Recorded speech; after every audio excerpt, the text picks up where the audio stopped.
الرحمن الرحیم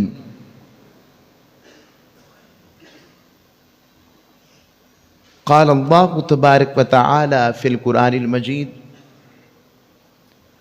وَإِنِّي لَغَفَّارٌ لِمَنْ تَابَ وَآمَنَ وَعَمِلَ صَالِحًا ثُمَّ اهْتَدَى وقال اللہ تبارک و تعالی فی مقام آخر والذین آمنوا اشد حبا للہ صدق اللہ مولانا العظیم وصدق رسولہ النبی الامین الکریم۔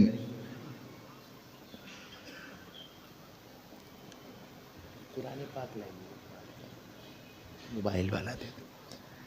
اللہ رب العزت کا بے پایا لطف و کرم و احسان، جس کی توفیق سے جس کی توفیق و رحمت سے جمعۃ المبارک اور وہ بھی رمضان کا دوسرے عشرے کا نصیب ہو رہا ہے۔ عشرہ رحمت گزر گیا میرے دوستو، اب وہ خوش نصیب ہوگا جسے اگلے سال یہ عشرہ نصیب ہوگا۔ اس کے ایک ایک لمحے کو غنیمت جانو جو رمضان مل رہا ہے، اور اس یقین کے ساتھ مولا سے اپنا تعلق اور اس کے حبیب سے جوڑو کہ پتہ نہیں کب اس دنیا سے تعلق کٹ جائے۔ اور آپ کو ایک گر دے دیتا ہوں جو میں نے سیکھا ہے، ہم نے سمجھا ہے، بس اس کو طاری کرنا ہے۔ وہ گر یہ ہے، وہ خاص راز کی بات یہ ہے، اس مثال سے سمجھیں کہ جس طرح کسی کو خدا نخواستہ اللہ نہ کرے مجرم ثابت ہو جانے کے بعد پھانسی کی سزا مل جائے اور اسے پتہ ہو صبح میری پھانسی ہے، مجھے آپ بتائیں جو عبادت وہ کرے گا اپنے مولا کی، جس کیفیت توبہ کے ساتھ گر گڑا کر رو کر اپنے مالک کو پکارے گا، استغفار کرے گا، روئے گا، تڑپے گا، کیا وہ کیفیت ہماری ہوتی ہے؟ کیوں ہمیں یقین ہے ابھی زندگی بڑی لمبی ہے، حالانکہ ہم دھوکے میں، ایسا نہیں ہے، زندگی بڑی مختصر ہے۔ نہیں یقین تو اپنے ارد گرد دیکھیں ذرا، آج ہی گننے بیٹھ جائیں، رشتہ داروں دوستوں کو ذرا اندازے سے ایک دماغ میں لسٹ بنائیں ذرا، اور کہیں پچھلے سال تھا اوہ اس کا بھی جنازہ پڑھ لیا، وہ بھی چلے گئے، وہ بھی چلا گیا، وہ بھی چلے گئے، وہ بھی چلا گیا، تو یقین نہیں ہو رہا نا کہ ہم نے جانا ہے۔ جہاں اتنے لوگ آ کر چلے جائیں اور قبرستان کے قبرستان آباد ہو جائیں، تو آپ سمجھ سکتے ہیں نا کہ ٹھکانہ ہمارا مستقل نہیں ہے۔ میں آپ کو ایک بڑے ہی عملی بات کرتا ہوں، دنیا سے بندہ جاتا ہے،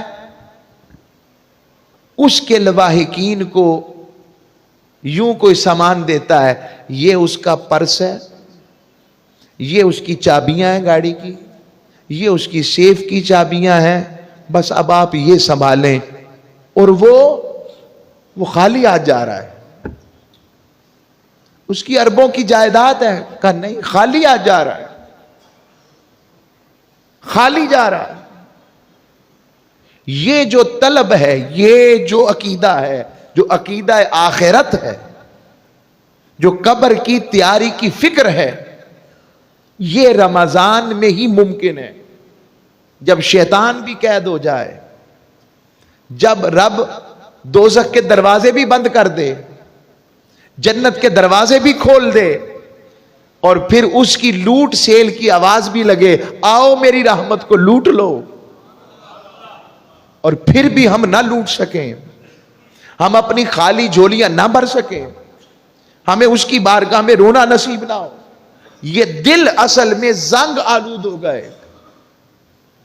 مادیت میں رہتے ہوئے، ہوس کے شکار ہو کر، ہرس کا شکار ہو کر، حسد کا شکار ہو کر، حقد کا شکار ہو کر، بدعمالیوں کا شکار ہو کر، حرام مال کھانے کی وجہ سے، سب سے بڑی بات یہ ہے، حرام مال کھانے کی وجہ سے، حرام چیز کھانے کی وجہ سے رب صلاحیت قبولیت لے لیتا ہے، توفیق توبہ لے لیتا ہے۔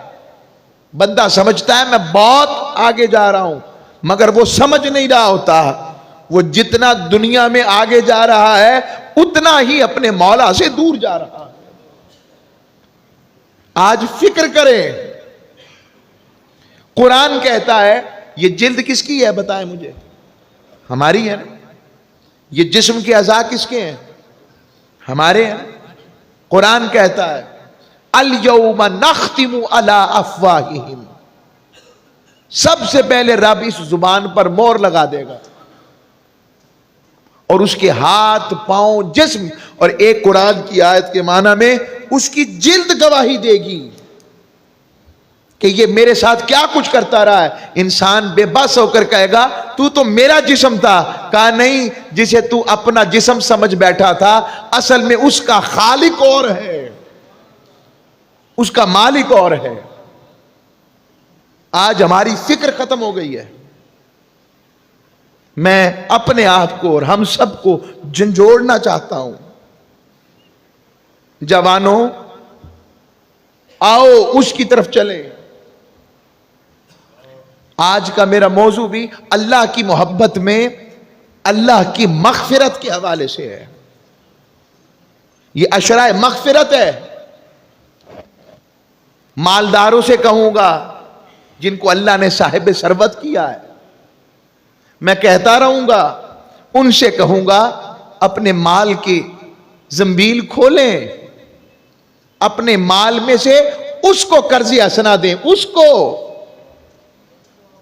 ایسا مالک دیکھا ہے جو روٹی بھی دے، رزق بھی دے، مال بھی دے، دولت بھی دے، سارا دے کر مالک وہ ہو، اور پھر کہے وَقْرِضُ اللَّهَ قَرْضًا حَسَنًا؟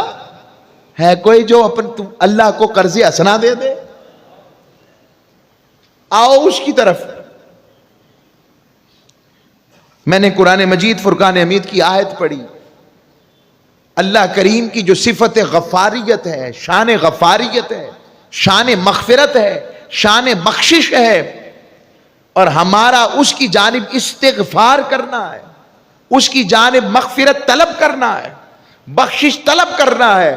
ہم اصل میں اس سے مانگنا بھول گئے ہیں۔ ہم سمجھے کہ بہت کچھ مل گیا، ہم اس سے مانگنے کا رشتہ توڑ رہے ہیں۔ رب فرماتا ہے، اللہ کریم، حدیث کا مفہوم ہے، اللہ سب سے زیادہ تب جلال میں آتا ہے جب بندہ اس سے مانگنا چھوڑ دیتا ہے۔ اللہ کو سخت ناپسند ہے۔ اور مغفرت کیا ہے؟ میں پھر قرآن کی آیتوں کی طرف آؤں گا۔ مغفرت پورے قرآن میں، اور یوں بیان کرتا ہوں، مغفرت کا معنی و مفہوم، مغفرت غفار، مغفار، اس کا مطلب ہوتا ہے ڈھانپ لینا۔ خود جو ہوتا ہے نا، خود، فولادی ٹوپی پہلے جو پہنتے تھے آرمی کے اندر تاکہ تلوار اثر نہ کرے، اور اس کے بعد بھی آج بھی ہیلمٹ یوز ہوتا ہے اس کی جگہ۔ وہ ہیلمٹ جو ہے وہ غفار، وہ آپ کے سر کو ڈھانپ لیتا ہے۔ رب فرماتا ہے میں بھی غفار ہوں، وَإِنِّي لَغَفَّارٌ، بے شک تیرا رب بھی غفار ہے، تو بس اس کی طرف ذرا پلٹ کے آ جا اور اخلاص کی دولت دے کر آ جا، نمناک آنکھوں سے آ جا، اپنی شرمندگی کو مان جا، اپنے آپ کی غلطی تسلیم کر لے، کنفیس کر لے، اور اپنے گناہوں کا اقرار کر کر اپنے مولا کی طرف پلٹا۔ فرماتا ہے وَإِنِّي لَغَفَّارٌ لِمَنْ تَابَ، جو بھی توبہ کرنے والا ہے، جو بھی اس کی بارگاہ میں لوٹنے والا ہے، رب فرماتا ہے میں اس کے گناہوں کو بخشنے والا ہوں۔ اور بخشنے کا معنی میں نے بتایا کہ وہ ڈھانپ لیتا ہے گناہوں کو۔ ایک معنی ہے کہ ڈھانپ لیتا ہے، دوسرا معنی ہے غفار اسے کہتے ہیں جو گناہوں، لغزشوں، خطاؤں کے باوجود بندے کا، جب بندہ توبہ کے دروازے سے اس کی طرف لوٹتا ہے تو مالک بندے کے گناہوں پر پردہ ڈال کر یا تو گناہوں کو چھپا دیتا ہے یا گناہوں کا احساس ختم کر کر اپنی رحمت سے بھر دیتا ہے، یا پھر اس کے گناہوں کو غفاریت کا پانی ڈال کر ہمیشہ کے لیے ختم کر دیتا ہے۔ یہ ہے غفار۔ میں نے قرآن مجید کا انڈیکس نکالا، میں نے کہا میں دیکھوں تو صحیح، یہ بڑی پتے کی بات بتا رہا ہوں، یہ سودا لے کے جائیں۔ جامع مسجد قدسیہ میں آنے والے عاشقوں، محبین، رب کی بارگاہ میں جھکنے والے جوانوں، دوستوں، بزرگوں، میرے بیٹے، تو عرض کروں گا پورے قرآن میں جب میں نے نا غفار، غفور، مغفرہ، اس کے جب ڈیجٹس کو جمع کرنا شروع کیا نا کہ پورے قرآن میں یہ کتنی مرتبہ استعمال ہوا ہے، ہائے ہائے، میں واری جاؤں 618 مرتبہ رب نے غفار اور غفور، مغفرہ کا ذکر پورے قرآن میں کیا ہے، 618 مرتبہ، 618 ٹائمز۔ اب مغفرت کے مقابلے میں عذاب آتا ہے، بولیے عذاب ہے، میں نے وہ بھی نکالا، عذاب کتنی دفعہ، معذب، عذاب، تعذیب، کتنی دفعہ استعمال کیا ہے پورے قرآن میں۔ عذاب کے حوالے سے رب باری تعالیٰ نے 367 مرتبہ عذاب کی بات کی ہے اور 618 مرتبہ اپنی مغفرت کی اور غفاریت کی بات کی ہے۔ اب دونوں کا جب ڈیفرنس نکالا، مائنس کیا، 251 کا ڈیجٹ آتا ہے، 251، 250 سے زائد، اور جب اس کو پرسنٹیج میں لیتے ہیں 2.5%، یعنی اللہ فرما رہا ہے کہ میری غفاریت، جو اللہ نے فرمایا نا وَرَحْمَتِي وَسِعَتْ كُلَّ شَيْءٍ، میری رحمت ہر شے پر وسیع ہے، اور اللہ نے فرمایا اپنے حبیب کے ذریعے، لوگو میرا غضب بھی غالب آ جائے گا اور میری رحمت، میرا غضب مغلوب ہو جائے گا اور میری رحمت میرے غضب پر بھی غالب آ جائے گی۔ وہ جو فرمایا تو فرمایا لوگوں میرے عذاب، میری پکڑ کے مقابلے میں میری مغفرت کتنے پرسنٹ کا 2 گنا 2.5 گنا زیادہ ہے۔ بندے تو بس آ کر تو دیکھ، تو چل کر دیکھ، اللہ فرما رہا ہے، فرماتا وَإِنِّي لَغَفَّارُ لِمَنْ تَابَ، فرمایا بے شک وہی تو مغفرت کرنے والا ہے، وہی تو بخشنے والا ہے، جو کوئی توبہ کرے، ایمان لائے، وَعَمِلَ صَالِحًا، نیک اعمال کرتا رہے، ثُمَّ اهْتَدَىٰ، اور پھر ہدایت پر قائم رہے، وہی کامیاب ہو گیا ہے۔ میں استغفار کی حقیقت آپ کو ایک اور معنی سے پیش کرتا ہوں آج، سبحان اللہ۔ استغفار تاجدار کائنات صلی اللہ علیہ وسلم کی بارگاہ اقدس، مجھے بتائیں حضور اکرم صلی اللہ علیہ وسلم کو مغفرت کرنے کی ضرورت ہے؟ ایک اصلاح کر لیں مجھ سمیت، لفظ استغفار نہیں ہوتا پڑھنے میں، استغفار، میرے ساتھ پڑھیں، استغفار۔ وہ ہم ویسے جب پڑھتے ہیں دعاؤں میں استغفر اللہ پڑھتے ہیں، وہ واحد متکلم کا سیغہ ہے، وہ علیحدہ سیغہ، اس کا وزن علیحدہ ہے، وہ استغفر اللہ کا معنی اور ہے، یہ استغفار ہے۔ اچھا کسی کو عربی نہیں آتی، قرآن میں رب بار بار نہیں استغفار کی بات کرتا، کبھی فرماتا نہیں ربنا ولا تحملنا ما لا طاقت لنا بہ، اے ہمارے پالنہار ہم پر وہ بوجھ نہ ڈال جس کی طاقت ہم نہیں رکھتے۔ بندو، میرے دوستو، بتاؤ گناہوں کا بوجھ اٹھا لو گے؟ گناہوں کا بوجھ اٹھا کر جانا ہے، حضور کو کیا منہ دکھائیں گے؟ کب تک دنیا کی رنگینیوں میں ہم سب ڈوبے رہیں گے؟ ابھی بہت سے باہر کھڑے ہیں، آپ آ گئے ہیں، ہم نے بہت سو کو باہر والوں کو اندر بلانا ہے، اندر بلائیں، انہیں کہو اللہ انتظار کر رہا ہے، آ جاؤ۔ جس کو باہر، آپ اپنے گھر سے نکلیں، مارکیٹ سے نکلیں، آواز لگاتے آئیں، پرواہ نہ کریں کیا کہیں گے لوگ، نکلیں تو کہیں بھائی اللہ بلا رہا ہے۔ وہ کیا کہے گا، کیا بات کرتے ہو، اللہ کیسے بلاتا ہے؟ اس نے کہا یہ اللہ کے گھر کے آواز آئے تو گھر والے سے جب آواز آتی ہے گھر سے تو گھر والا بلاتا ہے، تو جب آ رہا ہے نا، وہی بلا رہا ہے۔ ہم نے دعوت دینا نہیں چھوڑنی، آپ نے کو اللہ بلا رہا ہے آ جاؤ، اللہ کا حبیب بلا رہا ہے آ جاؤ۔ تو میں عرض کر رہا ہوں تاجدار کائنات صلی اللہ علیہ وسلم، آپ کی ذات کو مغفرت طلب کرنے کی کیا ضرورت؟ حضور تاجدار کائنات فرماتے میں روز 70 سے 100 مرتبہ اپنے مالک کے حضور استغفار کرتا ہوں۔ کتنے مرتبہ؟ 100 سے 70 بار میں اپنے مولا سے استغفار طلب کرتا ہوں۔ کیا ہمارے پاس وقت ہے؟ اچھا عربی نہیں آتی، جیسے میں نے آیت پڑھی، رب کہہ رہا ہے وَلَا تُحَمِّلْنَا مَا لَا طَاقَةَ لَنَا بِهِ، مولا ہم پر وہ بوجھ نہ ڈالنا جو ہم اٹھا نہیں سکتے۔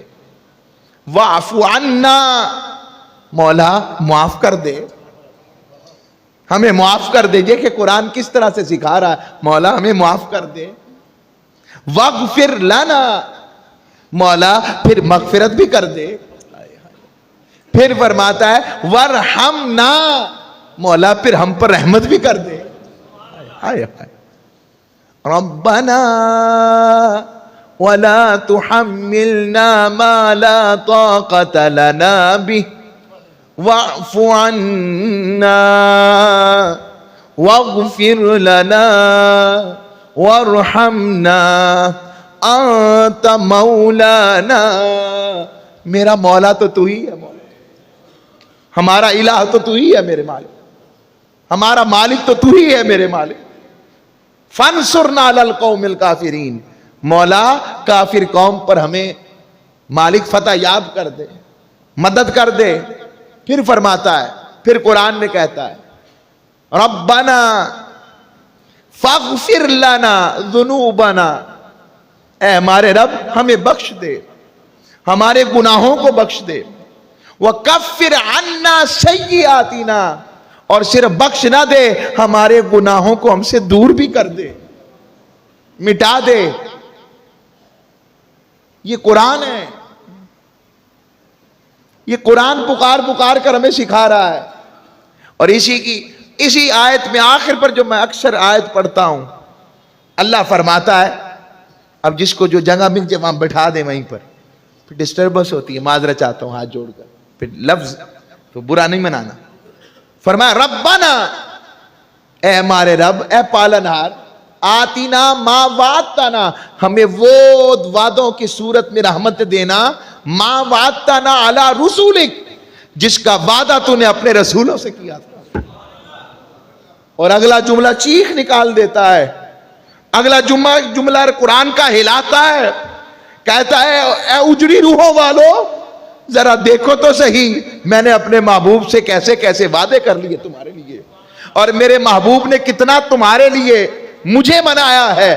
فرماتا ہے یوں کہو وَلَا تُخْزِنَا يَوْمَ الْقِيَامَةِ، مولا قیامت کے دن ہمیں رسوا نہ کر دینا، قیامت کے دن ہمیں ذلیل نہ کر دینا۔ مولا بری کچہری میں ہم لوگ ذلیل نہ ہو جائیں، کہیں ہمارا کپڑا نہ اٹھا دینا، مولا ہمیں بچا لینا، اور اس وعدے کا خیال کرنا جو تو نے اپنے مصطفیٰ سے کیا ہے۔ اِنَّكَ لَا تُخْلِفُ الْمِعَادِ، بے شک تو اپنے وعدے کے خلاف نہیں کرتا، وعدے کے خلاف نہیں کرتا۔ یہ مغفرت ہے جس کو رب باری تعالیٰ بار بار بیان کرتا ہے۔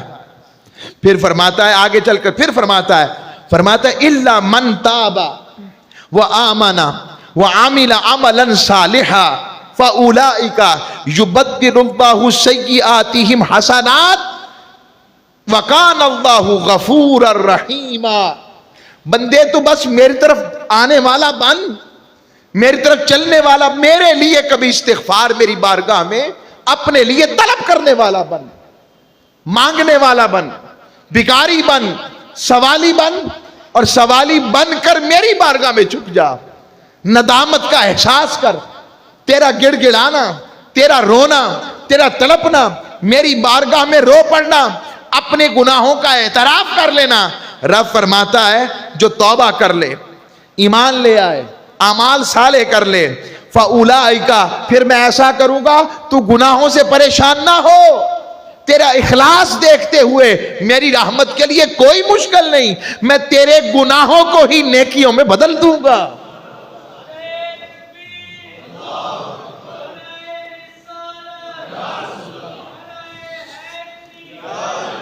اور فرماتا ہے وَكَانَ اللَّهُ غَفُورًا رَحِيمًا، اور اللہ بخشنے والا مہربان ہے.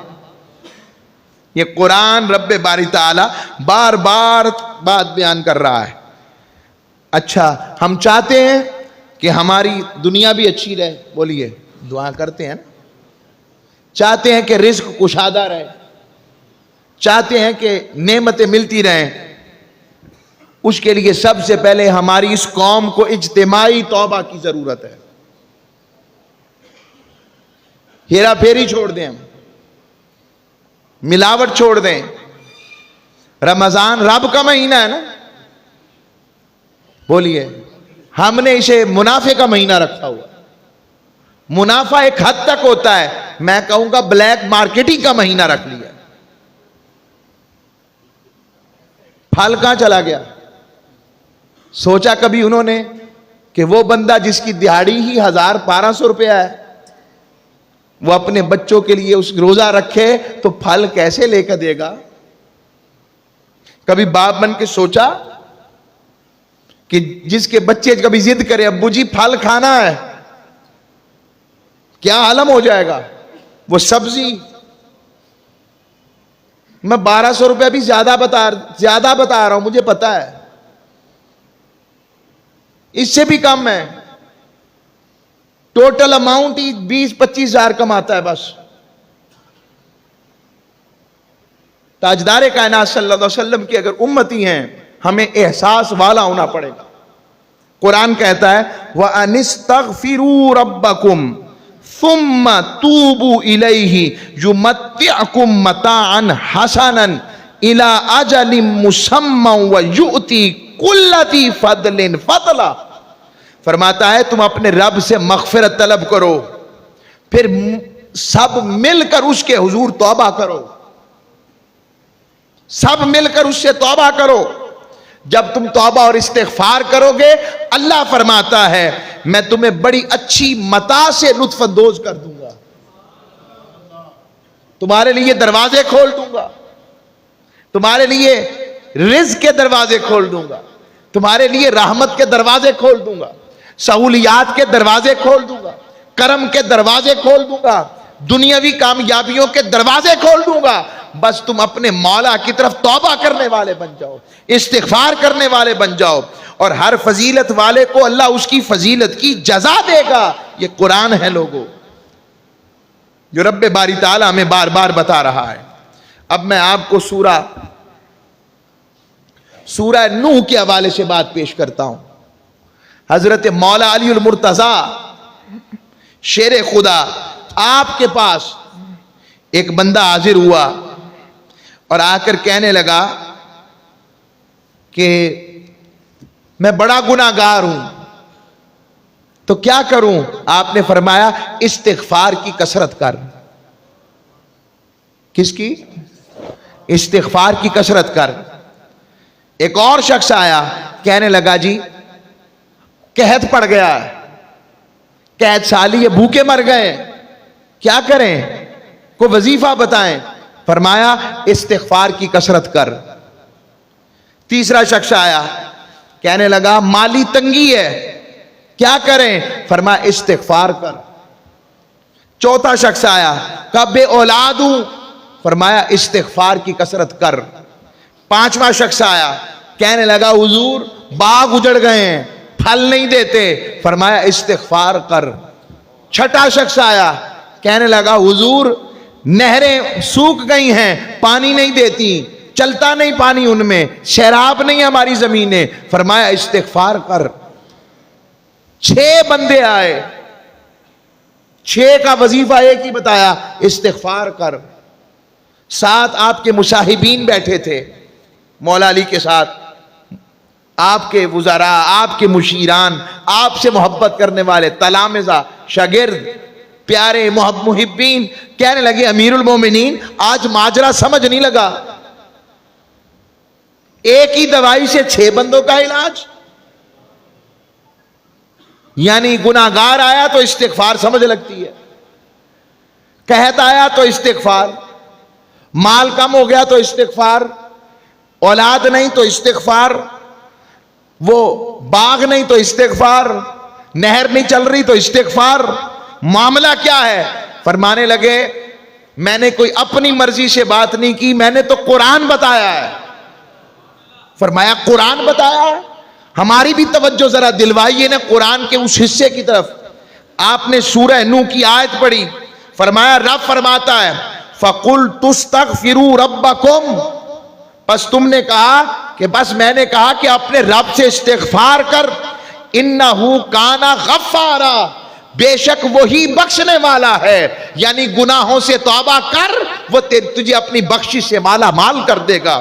فرمایا وہ جو قحط کی بات تھی، کہا آگے پڑھو، رب فرماتا ہے یرسل السماء علیکم مدرارا، اے قحط سالی کے شکار ہونے والوں اللہ سے استغفار کرو، رب باری تعالی تم پر موسلا دار بارش بھیجے گا۔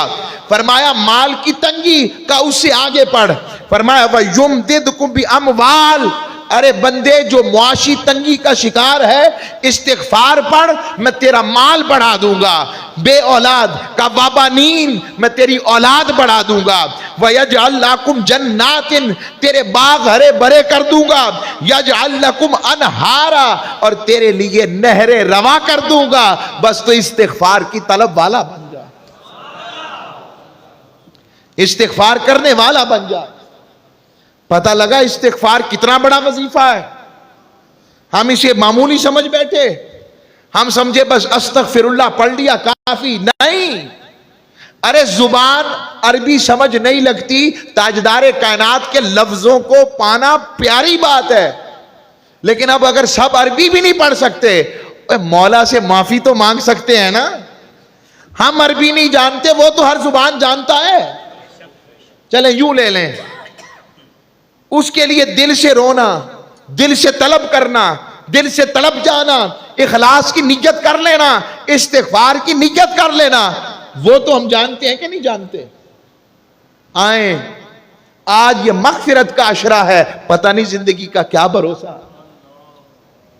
استغفار و توبہ والے بن جائیں، مالک کی طرف پلٹنے والے بن جائیں۔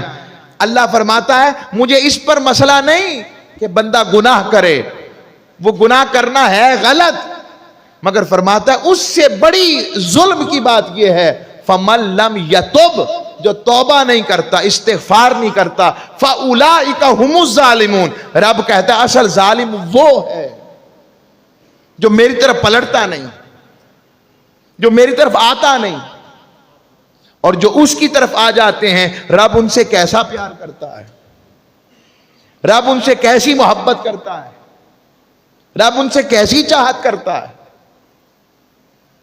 آئیں میں اب استغفار کے حوالے سے چند احادیث آپ کے سامنے پیش کرتا ہوں جو تاجدار کائنات صلی اللہ علیہ وآلہ وسلم نے خود ارشاد فرمائیں۔ تاجدار کائنات صلی اللہ علیہ وآلہ وسلم نے فرمایا وَإِن كُنْتِ الْمَمْتِ بِذَنْبٍ فَاسْتَغْفِرِ اللَّهِ وَتُوبِ إِلَيْهِ، اگر تو گناہ میں ملوث ہو گئی، یعنی کہ خاتون کے حوالے سے، خاتون ملوث، حضور انہیں فرما رہے ہیں اگر تم گناہ میں ملوث ہو جاؤ تو اللہ سے استغفار کرو، توبہ کرو، کیونکہ جب بندہ اپنے گناہ کا اقرار کر کے توبہ کرتا ہے تو اللہ اس کی توبہ قبول فرما لیتا ہے۔ اور توبہ اس کا نام نہیں، وہ جیسے ہمارے ہاں توبہ توبہ توبہ، وہ والی توبہ نہیں،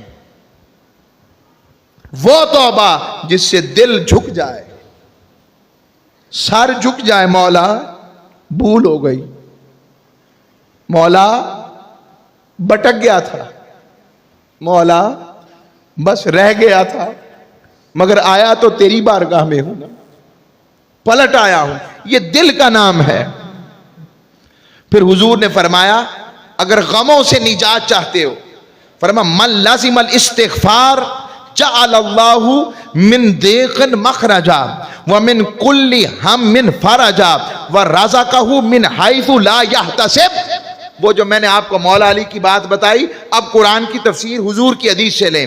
فرمایا جو شخص پابندی کے ساتھ استغفار کرتا ہے، اللہ اس کے لیے ہر غم سے نجات عطا کر دیتا ہے، ہر مشکل سے نکلنے کا راستہ بتا دیتا ہے، اور وہاں سے رزق دیتا ہے جہاں سے اس کا وہم و گمان بھی نہیں ہوتا۔ یہ اللہ کریم بتا رہا ہے۔ پھر آگے آئیں، فرمایا مومن جب گناہ کرتا ہے، مشہور حدیث ہے مسند امام احمد بن حنبل کی، فرماتا ہے جب مومن گناہ کرتا ہے تو اس کے دل پر سیاہ نشان بن جاتا ہے، کالا سا نشان، جیسے لوہے پر زنگ نہیں چڑھ جاتا، اس طرح اس پر سیاہ نشان بن جاتا ہے۔ پھر اگر وہ توبہ کر لے تو اللہ اس نشان کو مٹا دیتا ہے، اور استغفار کرے تو اس کا دل بھی صاف کر دیتا ہے۔ لیکن اگر وہ ڈٹا رہے اور مسلسل گناہ کرتا رہے، توبہ نہ کرے، تو پھر آہستہ آہستہ سارا دل ہی کالا ہو جاتا ہے۔ ہم اردو میں بھی محاورہ استعمال کرتے ہیں نا، یار یہ دل کا ہی کالا ہے، کہتے ہیں کہ نہیں کہتے؟ اللہ والے کہتے ہیں دل کا کالا وہی ہے جس کو رب کے ذکر کی مالا جپنی نہیں آتی، جس کو مالک سے استغفار کرنا نہیں آتا، جسے مالک سے مانگنا نہیں آتا، جو مالک کی طرف پلٹتا نہیں، جو سمجھتا ہے پیسہ ہی سب کچھ ہے، حرام و حلال کی تمیز کیے بغیر کمانا، ریسورسز کی تلاش میں رہنا، سہولیات کی، یہ کرنا ہے۔ اچھا کوئی یہ نہ سمجھے میں اس کے منع کرتا ہوں، یہ نہیں بھائی، نعمتوں کو نعمت سمجھو، نعمت والا نہ سمجھو، یعنی اپنے خواہشات کو خدا نہ بناؤ، جد و جہد کریں۔ رزق حلال کی جد و جہد تو ویسے ہی رب کو بڑی پسند ہے، رزق حلال جد و جہد کرنا۔ بہت سے ایسے گناہ ہیں، میں حدیث سنایا کرتا ہوں، تاجدار کائنات نے فرمایا جس کا مفہوم یہ ہے، جو رزق حلال کے لیے آپ جد و جہد کرتے ہیں، اللہ حضور نے فرمایا بہت سے گناہ ایسے ہیں جو نماز پڑھنے سے بھی معاف نہیں ہوتے، روزہ رکھنے سے بھی معاف نہیں ہوتے، زکوٰۃ دینے سے بھی معاف نہیں ہوتے، حتیٰ کہ حج کرنے سے بھی معاف نہیں ہوتے۔ پوچھا یا رسول اللہ پھر وہ کیسے معاف ہوں گے؟ فرمایا جب بندہ رزق حلال کے لیے جد و جہد کرتا ہے اور اس کو کبھی نقصان ہوتا ہے، کبھی پریشان ہوتا ہے، کبھی دلگیر ہو جاتا ہے، کبھی جو کوشش کرتا ہے اس کا ثمر نہیں ملتا، اللہ فرماتا ہے جب وہ پریشانی کی کیفیت میں ہوتا ہے، رب باری تعالیٰ اس پریشانی کی وجہ سے اس کے وہ گناہ بھی معاف کر دیتا ہے جو نماز، روزہ، زکوٰۃ، حج سے بھی معاف نہیں ہوتے تھے۔ کتنے تھوڑے دل والے ہیں جو تھوڑی دیر کی کمیوں کو، تھوڑی دیر کے حرام کے لیے حلال کا رستہ چھوڑ دیتے ہیں، جو کسی کا حق اپنا حق سمجھ کر مار لیتے ہیں، جو کسی کی زمین پر قبضہ، کسی پر جھوٹا مقدمہ درج کروانے کے لیے، اس کا مال ہتھیانے کے لیے، کسی یتیم کے مال پر قبضہ کرنے کے لیے، کسی بیوہ کا مال کھانے کے لیے، کسی دفتر میں بیٹھ کر اپنی کرسی کا ناجائز فائدہ اٹھاتے ہوئے، لوگوں پر ظلم کرتے ہوئے، انصاف کی کرسی پر بے انصافی کی مہر لگاتے ہوئے، یہ سارا کچھ یہ بھی بتا رہا ہوں کہ وہ جو حرام کھا رہے ہیں، حرام کما رہے ہیں، ہم یاد رکھیے گا اس سے نماز، روزہ، زکوٰۃ بھی فائدہ نہیں دے گی جب تک رزق حلال نہیں ہوگا۔ ہمارا معاشرہ کس ڈگر پر چل پڑا ہے؟ آئیں میں آپ کو دفاتر میں لے کے جاتا ہوں، آئیں چلیں میرے ساتھ۔ آپ وہ جی اتنے پیسے لگیں گے، اور ساتھ ہی کہیں گے جمعہ بھی پڑھنے جانا ہے میں نے. غلط کہہ رہا. اور جلدی کرے میں نے عمرے پہ جانا ہے پھر آخری اشرے میں نے اعتکاف بیٹھنا ہے. سب کو نہیں کہہ رہا مگر کچھ ہیں تو جس کی وجہ سے معاشرہ بگڑ رہا ہے نا. حاجی صاحب کہہ رہے ہیں زیادہ ہے, مجھے شرم آتی ہے کہ میں خود بھی شامل نہ ہو جاؤں کہ تو جو کہتا تھا تو کون سا کرتا ہے. آئیں, اس نے موقع دیا ہے ہمیں, اس نے موقع دے دیا ہے. اور ایسا بھی کوئی عزت دار مالک ہے اپنے گھر میں کتنی عزت سے بٹھاتا ہے. ہائے ہائے ہائے ہائے, اس مالک کی غفاریت کا کیا کہنا ہے. تو حقائق مگر مجھے پسند ہے, میں پیش کرتا ہوں. مسلمان وزیر تھا, مسلمان کسی کافر بادشاہ کا وزیر بن گیا. ایک دن اس نے وزیر بادشاہ نے موج میں پوچھا تجھے میرے جیسا بادشاہ ملے گا جس نے تجھے جاگیر بھی دے دی ہے, اتنا کرم کرتا ہوں, اتنا پیار کرتا ہوں, ہے کوئی میرے جیسا بادشاہ؟ اس نے کہا ہاں ایک ہے. کہا وہ کون ہے؟ کہا جب میں اس کے دربار میں جاتا ہوں نا اور اس کے دربار میں حاضری دیتا ہوں, وہ ہر مرتبہ 2 مرتبہ مجھے زمین پر بٹھاتا ہے اور کہتا ہے میرا بندہ کہیں تھک نہ جائے. فرمایا وہ کون سا رب ہے جو اپنے سامنے اپنے مملوکوں کو بٹھا لیتا ہے, اپنے غلاموں کو بٹھا لیتا ہے, اپنے وزیروں کو؟ کہا یہ تو آداب کے خلاف ہے. کہا نہیں ایسا بھی رب ہے. کہا وہ کیسے, وہ کون ہے؟ کہا اسے محمد مصطفیٰ کا خدا کہتے ہیں, ہم مسلمان انہیں اللہ کہتے ہیں. کہتا وہ بٹھاتا کیسے ہے؟ کیسے جب اس نے 5 وقت نماز مقرر کی ہے اپنے دربار میں بلاتا ہے 5 مرتبہ, اور ہر رکعت میں ایک دفعہ جب سجدے میں جاتا ہوں تب بٹھا لیتا ہے اور پھر دوسرے سجدے میں پھر بٹھا دیتا ہے, بندہ کہیں تھک نہ جائے. ہائے ہائے ہائے, کہیں تھک نہ جائے. میں ایسے مالک کو مانتا ہوں تجھ سے بڑا بادشاہ ہے. کہا اگر ایسا بادشاہ تیرا تو میں بھی تیرا اس کا فقیر اور غلام. آؤ لوگو, تاجدار کائنات صلی اللہ علیہ وسلم نے فرمایا, اور اس طرح اس کا حال ہو جاتا کلا بل ران علی قلوبہم ما کانوا یکسبون, ان کے دلوں پر ان کے اعمال بد کا زنگ چڑھ جاتا ہے. وہ جو کمایا کرتے تھے قیامت کے دن لگ پتا جائے گا انہیں. اور حضور نے فرمایا, حضور کو تو توبہ استغفار کی ضرورت نہیں نا, میں پہلے دوبارہ پھر جملہ دہرا رہا ہوں, حدیث سنانا چاہتا تھا. آقا صلی اللہ علیہ وسلم کو استغفار کی ضرورت نہیں, ہر روز 70 مرتبہ. اور حضور کا استغفار کیا کرتا ہے, ایک امت کے لیے ہوتا ہے, اور اصل میں ہر استغفار پر رب اپنے حبیب کا رتبہ بلند کرتا ہے. رب اپنے حبیب کا رتبہ بلند کرتا ہے. اور مغفرت والوں کا کیا حال ہو جاتا ہے, ان کی محبت کا عالم کیا ہو جاتا ہے. میں چند باتیں پیش کر آپ کے سامنے ختم کرتا ہوں. حضرت صدیق اکبر رضی اللہ تعالیٰ عنہ جو اس کی محبت والے بن جاتے ہیں, ان کا عالم کیا ہے. ان سے پوچھا جو استغفار کے رنگ میں رنگ گئے اور اللہ کی محبت والے ہو گئے, وہ فرماتے, سیدنا صدیق اکبر فرماتے ہیں جو شخص خالص محبت الہیہ کا مزہ پا لیتا ہے نا, تو وہ محبت اسے دنیا کی رغبت سے بیگانہ کر دیتی ہے. جس کو اقبال کہتے ہیں, دو عالم سے کرتی ہے بیگانہ دل کو, عجب چیز ہے لذت آشنائی. حضرت ابراہیم بن ادہم آپ کا دربار ہے, بلخ کے بادشاہ ہیں. ایک جوان چلتا ہوا ان کے دروازے سے آتا ہے, دربان بھی اسے نہیں روکنا ہے, اتنا حسین جوان ہے, اتنا مردانہ وجاہت والا ہے, اور آ کر ان کے پاس آتا ہے اور ایسے تخت کے پاس آ کر کھڑا ہو جاتا ہے اور کہتا ہے حضور, اور ایسے لگتا ہے جیسے کوئی چیز ڈھونڈ رہے ہیں. بادشاہ ابراہیم بن ادہم پوچھتا ہے جوان کس کو ڈھونڈ رہے ہو؟ کہا ہوٹل ڈھونڈ رہا ہوں, ہوٹل, سرائے ڈھونڈ رہا ہوں, سرائے. بادشاہ کہتا ہے تجھے تیری جان سلامت نہیں چاہیے؟ یہ میرا محل ہے، ہوٹل تھوڑی ہے۔ کہنے لگا بادشاہ غصہ نہ کرنا، مجھے یہ بتاؤ تم سے پہلے یہاں کون تھا، تخت پر کون تھا؟ کہا میرے والد تھے۔ کہا اس سے پہلے؟ کہا میرے دادا تھے۔ کہا تیرے بعد تو ہمیشہ رہے گا؟ کہا نہیں۔ کہا تیرے بعد؟ کہا میری اولاد۔ کہا پھر؟ کہا جس کے پاس طاقت ہوگی اس کے پاس تخت رہے گا۔ بادشاہ کو کہا بس تم نے میری بات کی تائید کر دی، جہاں اتنے لوگ آ کر چلے جائیں، جو موجود ہیں انہیں بھی پتا ہے انہوں نے ہمیشہ نہیں رہنا، اسے سرائے اور ہوٹل نہیں کہتے تو کیا کہتے ہیں؟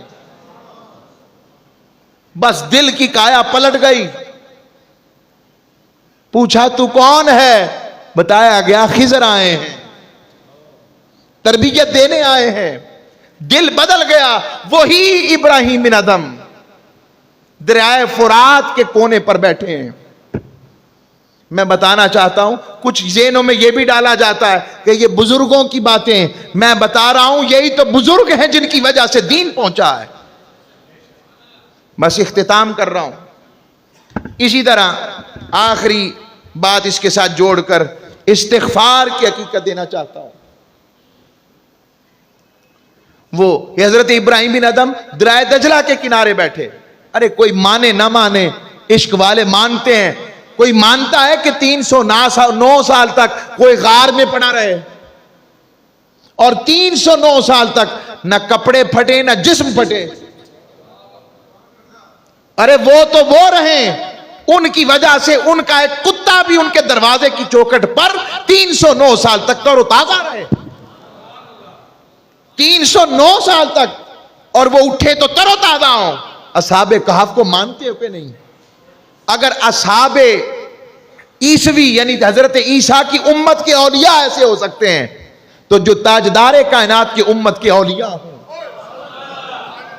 جب میں ولی کہتا ہوں تو اس سے مراد تقویٰ ہے، اس سے مراد طہارت ہے۔ یہ میں ڈھونگی بابے کی بات نہیں کرتا، میں اپنا دین بیچنے والوں کی بات نہیں کرتا، میں ان کی بات کرتا ہوں جو شریعت والے ہیں، طریقت والے، خیر والے ہیں، تقویٰ والے، سجدے والے، ایمان والے، محبت والے، رونے والے، گریہ والے، استغفار والے، توبہ والے، جن کے بستر ان کے پہلوؤں سے جدا رہتے ہیں، میں ان کی بات کرتا ہوں۔ تو حضرت فضیل ابن حضرت ابراہیم بن ادھم بیٹھے تھے، ایک ان کے اس دور کا شخص آیا جو بادشاہی کے دور کا تھا، کہنے لگا آپ نے بادشاہی کو لات مار دی اور یہاں آ کر بیٹھ گئے، کیا ملا آپ کو؟ آپ اس وقت اپنے کپڑوں کو ٹانکے لگا رہے تھے، آپ نے اپنی سوئی دجلہ میں پھینکی اور کہا اے پانی کی مخلوق، ابراہیم بن ادھم کی سوئی واپس کر۔ مچھلیاں سونے کی سوئی لے کر منہ میں نکل آئیں۔ فرمایا نہیں بھائی، ہم اپنی سوئی چاہتے ہیں۔ اپنی سوئی لی تو کہا یہ خزانہ بڑا تھا کہ وہ خزانہ بڑا ہے؟ آؤ لوگو اس خزانے کی طرف چلیں جو تاجدار کائنات کے صدقے اس امت کو ملا ہے۔ اللہ ہمارے دلوں کو نرمی عطا فرمائے اور روحوں کو اجلا کرے اور مغفرت اور بخشش کی توبہ کی توفیق عطا فرمائے۔